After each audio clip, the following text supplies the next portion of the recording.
కోసల దేశం నుంచి వెళ్తా అంటే మధ్యలో అరణ్యం, పెద్ద పెద్ద పర్వతాలు కానీ ఆ ఒక వృక్షాలు కానీ అంత చాలా హైట్ ఉంటాయి వృక్షాలు పర్వతాలు కానీ ఆ ఒక శిలయర్లు అంటే వాటర్ ఫాల్స్ కానీ, వాటర్ ఫాల్స్ దగ్గర కొన్ని పక్షులు ఉంటాయి, ఆ ఒక కోతులు కానీ, ఎలుగుబంట్లు కానీ, సింహాలు కానీ, పులులు కానీ, ఇవన్నీ ఉంటాయి. అంటే అన్ని ఉంటాయి అరణ్యం అంటే. అంటే ఈ యొక్క 24 త్రేతాయుగం యొక్క రామాయణం కదా, మన 28 కలియుగంలో. అప్పటికి ఇంకా ఎక్కువ ఏంటి జీవరాశులు ఎక్కువ ఉండే, డిఫరెంట్ టైప్స్ ఆఫ్ బర్డ్స్ కానీ చాలా ఎక్కువ ఉండే. ఆ ఒక అద్భుతమైన అరణ్యం ఉన్నారు ఓళ్ళు రావుకుంటుంది. ఇప్పుడు ఆ ఒక అరణ్యం నుంచి ముందుకు పోతుంది ఎటు కోసల దేశం. దాని యొక్క రాజధాని ఏంటిది? అయోధ్య. అర్థమైనా? సిటీ ఏంటిది? అయోధ్య. ఆ ఒక సిటీకి వెళ్ళిపోతుంది.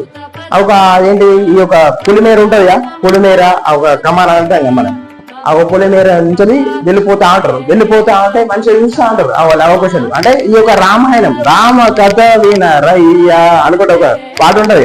ఆ ఒక రామాయణాన్ని చెప్పుకుంటా ముందుకు పోతా ఉంటారు అన్నట్టు.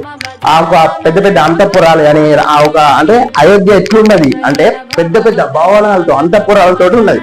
అర్థమైందా? చూడడానికి ప్రజలు కూడా మంచిగా మాట్లాడేవారు. ఎప్పుడు కానీ ఏ నెగిటివ్ ఎనర్జీ లెక్క మాట్లాడేటోళ్ళు కాదు.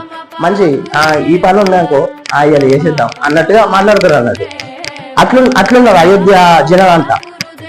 ఈ యొక్క లవకుశలు ముందుకు పోతా అంటారు. ముందుకు పోతా అంటే ఏమైతే అంటే సడన్ గా ఒక అంతఃపురాలు అవి చూస్తా అంటే రాముడు లవకుశలకు కనిపిస్తారు.